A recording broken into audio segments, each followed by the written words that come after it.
सीधे चलते हैं बीजेपी मुख्यालय, जहां पर मौजूद है मेरे सहयोगी रवीश रंजन शुक्ला और प्रशांत है कांग्रेस मुख्यालय पर। दोनों ही मुख्यालय इस वक्त अहम है। प्रशांत, मैं आपसे शुरू करूंगी। जश्न की तैयारी वहां ज्यादा जोरों पर होगी अगर एग्जिट पोल के नतीजों को कांग्रेस इस वक्त संजीदगी से ले रही है तो।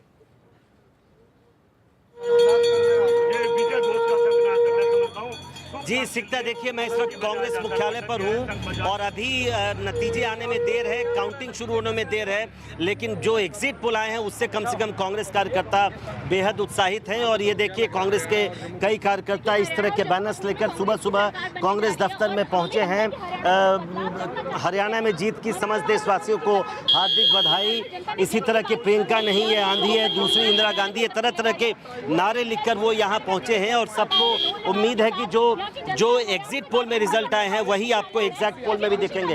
हमारे साथ जगदीश शर्मा हैं जो इस प्रियंका और राहुल प्रियंका गांधी सेना के अध्यक्ष हैं। जगदीश जी, थोड़ा इंतजार तो कर लेते, थोड़ा आने देते हैं रिजल्ट, उसके पहले आप लोग आ गए। आप इंतजार की बात करें, सारी रात सोए नहीं हम।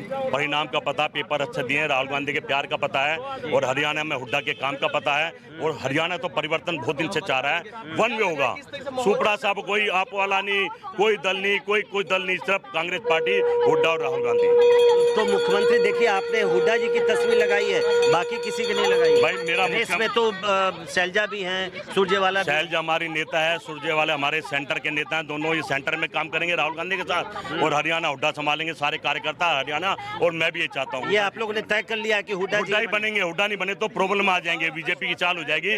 राहुल गांधी जी, प्रियंका गांधी नेतृत्व से अपील करता हूँ और विधायकों से, हुड्डा ही अच्छा नेतृत्व दे सकते हैं उनको। तो सिकता, देखिए मैं एक चीज और भी दिखाता हूँ। जो ये राहुल प्रियंका गांधी सेना है वो शंख और घंटी के साथ भी यहाँ पर पहुंची है। तो इन लोगों को पूरा विश्वास है कि कम से कम जो एग्जिट पोल में नतीजे आए हैं वही आपको एग्जैक्ट पोल में भी दिखेंगे। और जब काउंटिंग शुरू होगी, आपने सुना कि वो उनका कहना है, ये विश्वास है उनको कि वही नतीजे आएंगे जो एग्जिट पोल में दिखे हैं। और कांग्रेस जो हरियाणा में सत्ता से 10 सालों से दूर है, उसकी सत्ता में वापसी होगी। और इनकी इच्छा ये है कि भूपिंदर सिंह हुड्डा ही हरियाणा के सीएम बने। तो कुछ जो कार्यकर्ता यहाँ मौजूद हैं उनकी इच्छा आपने देख ली, लेकिन ये तो अब जब रिजल्ट आएगा और तब देखना होगा कितनी सीटें आती है कांग्रेस को और तब कांग्रेस क्या फैसला करती है। तो पहले तो रिजल्ट का इंतजार करना। और ढोल नगाड़े शंखनाद सब कुछ बज रहा है कांग्रेस मुख्यालय में और कार्यकर्ताओं की खुशी के मारे नींद उड़ी हुई है। लेकिन बीजेपी मुख्यालय में क्या नींदें उड़ी हुई हैं या फिर वहां भी जश्न की वजह से नींद उड़ी है या एग्जिट पोल के जो नतीजे आए हैं उसकी वजह से नींद उड़ी हुई है? रवीश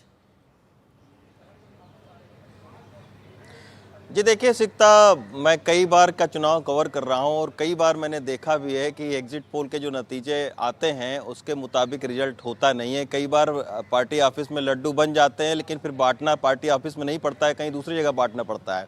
तो नतीजों का इंतजार करना चाहिए। फिलहाल बीजेपी में उस तरीके का उत्साह मुझे हरियाणा के चुनाव में भी नहीं दिखा जिस तरीके से आमतौर पर बीजेपी में होता है और बीजेपी अंतिम वक्त तक आक्रामक चुनाव प्रचार करने में भरोसा रखती है।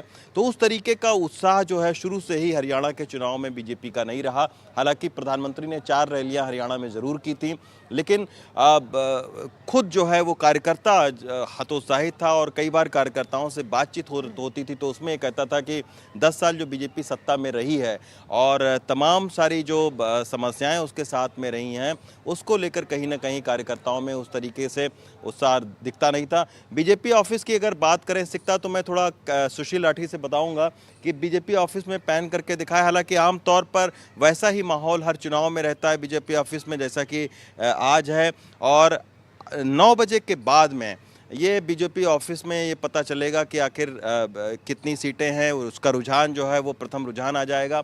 ये जो आप देख रहे हैं ये बीजेपी ऑफिस हर साल हर चुनाव में ये बनाती है इस तरीके का केबिन जहाँ पे तमाम सारे प्रवक्ता बैठते हैं और अभी टीवी स्क्रीन पर वो प्रवक्ता दिखेंगे भी बातचीत करते हुए।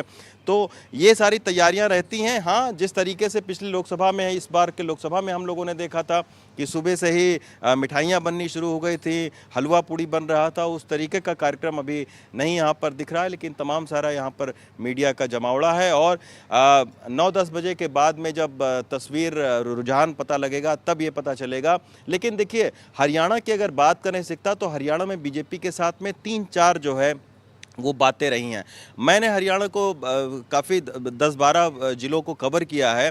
हरियाणा में इस बार चूँकि 10 साल बीजेपी सत्ता में रही और इस बार चूँकि क्षेत्रीय पार्टियों का रजिस्टर एकदम बंद हो चुका है। चौटाला को पिछली बार जो जेजेपी हैं उनको तकरीबन 15% वोट मिला था। इस बार ये लग रहा है कि उनको उस तरीके का वोट शेयर नहीं मिलेगा। तो निश्चित तौर पर अगर क्षेत्रीय पार्टियों की ताकत सियासी कम होती है तो उसका फ़ायदा जरूर कांग्रेस को मिलेगा और ये हमें एग्जिट पोल के रुझानों में दिख भी रहा है।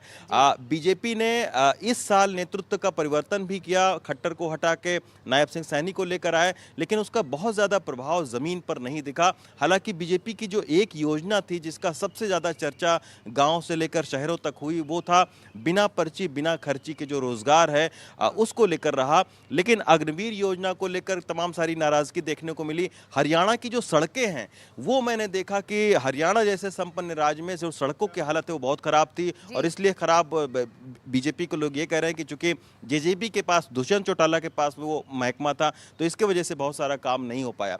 हालांकि बीजेपी अभी भी नेता बोलने को तो बोल रहे हैं कि हरियाणा में वो पूरी ताकत से आएंगे, फिर से दोबारा सत्ता में आएंगे, लेकिन ज़मीनी जो हकीकत है वो ये लग रहा है कि बीजेपी उस तरीके से मजबूत नहीं है। हालांकि पिछली बार भी आप देखिए कि बहुत क्लोज मुकाबला था, बीजेपी 40 सीटें जीत गई थी और फिर जेजेपी के भरोसे उसने सरकार बना ली थी।